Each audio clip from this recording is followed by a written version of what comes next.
हे hi everyone, welcome again. सो आज ऐसा करते हैं, आज एक बायोलॉजी का इम्पॉर्टेंट टॉपिक पिक किया है मैंने आप सभी के लिए, जो मुझे लगता है काफ़ी इम्पॉर्टेंट भी है आप लोगों के लिए एंड आपको पता भी होना चाहिए। This topic is from the class 12th बायोलॉजीज, ठीक है। और आई थिंक आप सभी फेमिलियर होंगे। और इस टॉपिक का नाम है रेप्लिकेशन।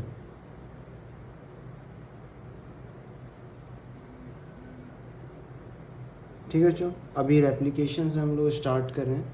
तो देखते हैं रेप्लिकेशन है क्या सबसे पहले। अच्छा देखिए, सबसे पहले होता क्या है, आप सभी जानते हैं कि भाई हमारी बॉडी में नए सेल्स बनते रहते हैं टाइम टू टाइम एंड नई डीएनए की ज़रूरत है। तो जब डीएनए से डीएनए बनेगा तो इसे हम क्या कहेंगे, रेप्लिकेशन।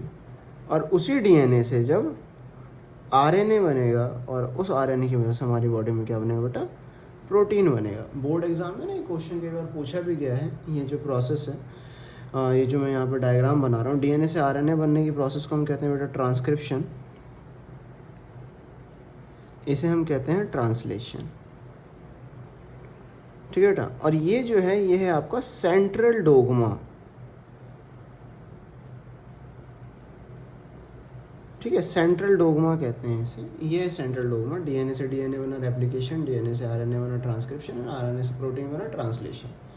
तो इसी में से ये जो तीनों टॉपिक हैं, दे ऑल आर इम्पॉर्टेंट। ये बायोलॉजी में चैप्टर 6 में आएगा आपके मॉलिक्यूलर बेसिस ऑफ इनहेरिटेंस में। ठीक है, तो अभी मैंने पिक कर लिया है चैप्टर, ये टॉपिक, क्योंकि मुझे लगा काफ़ी इंपॉर्टेंट भी और समझना चाहिए आप लोगों को। तो सबसे पहले रेप्लिकेशन क्या है। रेप्लिकेशन जैसा आपने देखा, कॉपिंग ऑफ डीएनए। जब डीएनए कॉपी कर रहा है तो उसे आपने क्या बोल दिया बेटा, रेप्लिकेशन। अब देखिए टॉपिक वैसे तो बहुत बड़ा है, मतलब प्रॉपर तरीके से आपको समझना चाहिए, और मैं कोशिश करूँगा ज़्यादातर इसे वाइंड अप करता जाऊँ। अब देखो रेप्लिकेशन में होता क्या है। रेप्लिकेशन में सिंपल है, याद रखना, रेप्लिकेशन को बोला जाता है सेमी कंजर्वेटिव रेप्लिकेशन। ठीक है। अब कहोगे sir semi conservative mode of replication का मतलब नहीं समझ में आया। Actually semi conservative mode of replication का मतलब ये होता है कि जब भी डीएनए की कॉपी होगी तो 50% डीएनए पेरेंट डीएनए रहेगा। मतलब कि क्या है यहाँ पे, जैसे मान लीजिए, इसे आप देखेंगे, इस डायग्राम को देखिए, यहाँ पर ये एक स्ट्रैंड है आपके पास और ये एक नई स्ट्रैंड है इस तरीके से। ठीक है, तो ये जो है स्ट्रैंड ए है, स्ट्रैंड बी है। तो जो आप देखेंगे आप ये कहेंगे भाई स्ट्रैंड ए था और स्ट्रैंड बी था। ठीक है, तो 50% तो ओल्डर ही है, इसमें आप मान लीजिए 50% नया स्ट्रैंड आ गया से, और यहाँ पे 50% नया स्ट्रैंड आ गया डी। तो इसे सेमी कंजर्वेटिव इसीलिए कहा गया क्योंकि कंजर्व रहता है। जो आधा डीएनए होता है 50% वो नया सिंथेसाइज होता है, और एक स्ट्रैंड जो होती है वो ओल्डर स्ट्रैंड होती है। ठीक है, तो इसीलिए से बोला गया semi conservative mode of DNA. अब देखिए semi conservative mode of DNA की जब हम बात कर रहे हैं यहाँ पर, तो उसी के साथ साथ हमें सबसे पहले अब इसका मैकेनिज्म पढ़ना है। मेन इसका मैकेनिज्म होता है, याद रखिएगा, जो replication it is semi conservative. तो सबसे पहले मैकेनिज्म के बारे में बात करते हैं बेटा। जब मैकेनिज्म डिस्कस करोगे इसका, तो जो सबसे पहला पॉइंट आता है, सबसे पहले इंपॉर्टेंट आता है, वो होता है रिकॉग्निशन ऑफ इनिशिएशन पॉइंट। ठीक है, रिकॉग्निशन ऑफ इनिशिएशन पॉइंट मतलब कि पहला क्वेश्चन ये है, कहाँ से रेप्लिकेशन स्टार्ट होगा। ठीक है, तो बेसिकली क्या होता है, रेप्लिकेशन जब स्टार्ट होने की बात होती है तो वो एक पर्टिकुलर पॉइंट से होता है जिसे हम कहते हैं ओरिजिन ऑफ रेप्लिकेशन। ठीक है, तो रेप्लिकेशन कहाँ से बिगिन हुआ, कहाँ से स्टार्ट हुआ, ओरिजिन ऑफ रेप्लिकेशन एक पॉइंट होता है जिसे हम कहते हैं ORI। ठीक है, शॉर्ट में इसे ORI कहा जाता है, ओरिजिन ऑफ रेप्लिकेशन। ठीक है, तो यहाँ से इस पॉइंट को आपने ORI बोला। अब होता क्या है इस पॉइंट पर, ठीक है, अब आपने देखा सबसे पहले कि डीएनए की दोनों स्ट्रैंड हैं, तो ये दोनों स्ट्रैंड ना ब्रेक होंगी। तो सबसे पहले यहाँ पर एक एंजाइम वर्क करता है इस पॉइंट पर, हेलिकेज। हेलिकेज क्या करता है, it breaks H2 bond between, sorry my mistake, between DNA strand. DNA जो है इसके बीच में जो पुरानी स्ट्रैंड, ये ब्रेक कर देता है इसे। ठीक है, तो कुछ ऐसा है, ये जैसे डीएनए है, अब ये धीरे धीरे, जैसे डीएनए था, अब इसने धीरे धीरे डीएनए को क्या कर दिया, यानी कि डीएनए के दोनों स्ट्रैंड को अलग कर दिया इस तरीके से। ठीक है, इस तरीके से धीरे धीरे क्या कर रहा है, बॉन्ड को ब्रेक कर रहा है। ठीक है, अब इसी तरीके से क्या होगा, यहीं पर ये से धीरे धीरे सेपरेट कर रहा है। यहीं पर हेलिकेज के साथ एक और एंजाइम आ जाता है, टोपो आइसोमरेज। याद रखिएगा, पहला एंजाइम हमने यूज़ किया हेलिकेज जो डीएनए की अनवाइंडिंग कर रहा है। फिर आ गया आपका टोपो आइसोमरेज, ठीक है। अब ये क्या काम कर रहा है, इसका बेसिक इसका भी काम क्या है, ये उसे स्टेबल करके सेपरेट करने की कोशिश करेगा, ठीक है। तो याद रखिएगा कि सबसे पहले हेलिकेज ने क्या किया, बॉन्ड ब्रेक करना स्टार्ट किया। अब जैसे आप मान लीजिए उसे और स्टेबल करके सेपरेट करने का काम कौन कर रहा है, टोपो आइसोमरेज, ठीक है। टोपो आइसोमरेज क्या कर रहा है, it is also helping in the unwinding of DNA, ठीक है। सबसे पहले हेलिकेज ने वो प्रोसेस स्टार्ट किया, उस प्रोसेस को ब्रेक करना स्टार्ट किया ना हाइड्रोजन बॉन्ड को, ठीक है। और एक बात और ध्यान रखिए कि जब हाइड्रोजन बॉन्ड ब्रेक हुआ तो ऑब्वियसली यहाँ पर क्या रिक्वायर होगी बेटा, एटीपी, ठीक है। और एटीपी रिक्वायरमेंट के साथ साथ कहाँ से प्रोसेस स्टार्ट हुआ, ओरिजिन ऑफ रेप्लिकेशन के साथ। उसके बाद वहाँ पर हमारे पास क्या आ गया बेटा, जब अनवाइंडिंग कंटिन्यू होने लगी उस काम को कौन देख रहा है आगे, टोपो आइसोमरेज एंजाइम, ठीक है। अब ये हो गया प्रोसेस कंप्लीट। उसके बाद जैसे ही अब हम अगला उसे देखें तो देखिए बेटा, टोपो आइसोमरेज के बाद जब हम देखें यहाँ पे क्या होता है, हमारे पास डीएनए सेपरेट हो गया। अब हमारे पास आता है एक एसएसबी प्रोटीन, ठीक है। इसे हम कहते हैं सिंगल स्ट्रैंडेड बाइंडिंग प्रोटीन, ठीक है, single stranded binding protein, SSB protein. क्या काम है इसका एसएसबी प्रोटीन का, जो डीएनए का हेलिक्स था जिसे आपने ब्रेक किया है बेटा, वो स्टेबल रहे, वो दोबारा से बॉन्ड जुड़ ना जाए, वो दोबारा से डबल स्ट्रैंड ना बना ले, तो उसे स्टेबल करने का काम कौन कर रहा है, एसएसबी प्रोटीन कर रहा है, ठीक है। यहाँ तो कोई परेशानी नहीं। तो क्या हुआ बेटा, सबसे पहले यहाँ पे आपके पास डीएनए था, डीएनए अनकॉइल हो गया, 3 एंजाइम लगे, 2 एंजाइम लगे हेलिकेज, टोपो आइसोमरेज, 3 से एंजाइम, क्या तीसरा प्रोटीन क्या लगा, एसएसबी प्रोटीन। क्या बताया मैंने आपको एसएसबी प्रोटीन का काम आपको यहाँ पे, कि ये सिंगल स्ट्रैंडेड डीएनए पर अटैच रहता है ताकि ये क्या करे, उसे अनकॉइल रहने दे। इसे आप इस तरीके से कह सकते हो कि भाई ये हो गया। अब ये धीरे धीरे सेपरेट हो रहा है, ठीक, बॉन्ड ब्रेक होना स्टार्ट हो गया। अब आपका यहाँ पे एक वर्ड आता है आरएनए प्राइमर्स। देखिए बेटा आरएनए प्राइमर्स क्या होता है, देखिए डीएनए में डायरेक्शन है 5' से 3' और 3' से 5'। तो जब भी रेप्लिकेशन वगैरह स्टार्ट होता है, आरएनए प्राइमर स्टार्ट होता है, रेप्लिकेशन स्टार्ट होता है, तो जो एक आरएनए प्राइमर होगा, आरएनए प्राइमर कहाँ से कहाँ ऐड होगा, 5' से 3' तक ऐड होगा। अब आपके माइंड में क्वेश्चन आ सकता है, सर आप क्या कहना चाह रहे हैं, समझे नहीं हम। देखिए बेटा होता क्या है, आरएनए प्राइमर्स जरूरी हैं नए डीएनए की चेन को बनाने के लिए। तो अब ये मान लीजिए कि इस जगह पर क्या ऐड हो रहे हैं धीरे धीरे, ये आरएनए प्राइमर, और आरएनए प्राइमर जो 5' से 3' डायरेक्शन में है, तो वहां पर तो आसानी से ऐड होगा, ठीक है।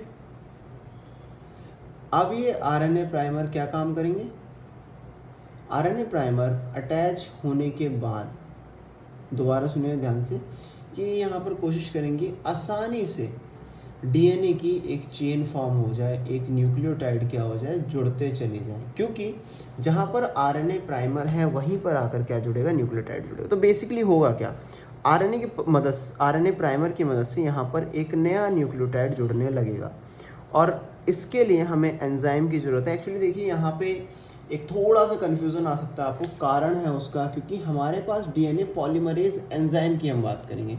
आपकी जो एनसीईआरटी है क्लास 12 की, वहाँ पे डीएनए पॉलीमरेज एंजाइम दे रखा है, बट डीएनए पॉलीमरेज एंजाइम में भी कई अलग अलग तरह के एंजाइम होते हैं, like DNA polymerase first, DNA polymerase third और डीएनए पॉलीमरेज सेकेंड। लेकिन हम यहाँ पे ये कहेंगे भाई यहाँ पे जो एंजाइम रोल प्ले कर रहा है, जो अब रेप्लिकेशन में हेल्प कर रहा है, वो क्या है, डीएनए पॉलीमरेज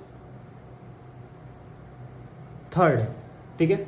तो दोबारा देखिए आरएनए प्राइमर था जहाँ से न्यूक्लियोटाइड, अब कहोगे सर न्यूक्लियोटाइड क्या है, तो आपको पता होना चाहिए डीएनए न्यूक्लियोटाइड से जुड़ के ही बनता है। तो यहाँ पे छोटे छोटे न्यूक्लियोटाइड जुड़ने लगे 5' से 3' डायरेक्शन में, और एक चेन बन गई किसकी, न्यूक्लियोटाइड की। और आपको पता है अगर न्यूक्लियोटाइड, काफ़ी सारे न्यूक्लियोटाइड जुड़ते हैं तो वही क्या बनाता है, एक न्यूक्लिक एसिड, विच मीन्स यहाँ पर एक डीएनए की चेन बन गई। अब यहाँ पर क्या हुआ बेटा, देखिए ये जो 5' से 3' है, इसमें तो चेन डायरेक्ट बन गई, क्योंकि डीएनए पॉलीमरेज का क्लियर होता है कि आसानी से 5' से 3' डायरेक्शन में अपना वर्क कर सकता है। बट 3' से 5' में क्या, सेम प्रोसेस यहाँ पर भी होगी, आरएनए प्राइमर आएंगे, न्यूक्लियोटाइड जुड़ेंगे, लेकिन वो चीज़ कंटिन्यूस नहीं होगी, डिसकंटिन्यूस होगी। क्यों? क्योंकि एंजाइम सिर्फ किस डायरेक्शन में काम करता है, 5' से 3'। तो जब वो 3' से 5' में कॉपी करने की कोशिश करेगा डीएनए को या न्यूक्लियोटाइड को ऐड करने की कोशिश करेगा, तो वहाँ पे ये टुकड़े बन जाएंगे छोटे छोटे, और इन फ्रेगमेंट को बोला जाता है ओकाज़ाकी फ्रेगमेंट्स। ठीक है, दोबारा समझिए एक बार एप्लीकेशन शॉर्ट में। सबसे पहले क्या हुआ, डीएनए अलग अलग हुए, एंजाइम यूज़ हुआ हेलिकेज और टोपोआइसोमरेज। इसे स्टेबल करने के लिए कौन सा एंजाइम यूज़ हुआ, कौन सा प्रोटीन यूज़ हुआ, SSB protein, single stranded binding protein. फिर यहाँ पर आया आरएनए प्राइमर, जिसकी मदद से यहाँ पर क्या हो रहा है, एडिशन ऑफ न्यूक्लियोटाइड। ठीक है, कौन सी डायरेक्शन हो सकता है, सिर्फ ये 5' से 3'। क्यों? क्योंकि जो हमारे पास एंजाइम है, जो एंजाइम इस चीज़ में हेल्प कर रहा है, वो क्या है, डीएनए पॉलीमरेज 3, या यू काउंट डीएनए पॉलीमरेज, क्योंकि एनसीईआरटी में डीएनए पॉलीमरेज ही दिया हुआ है।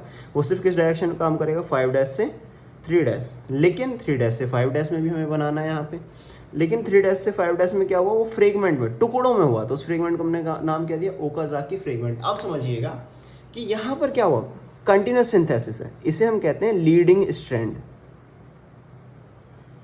क्योंकि यहाँ पर लगातार फॉर्म हुआ है, और इसे हम बोलते हैं कंटिन्यूअस सिंथेसिस। ठीक है, और बेटा इसे बोला जाता है लैगिंग स्ट्रैंड, इसमें होता है डिसकंटिन्यूअस सिंथेसिस।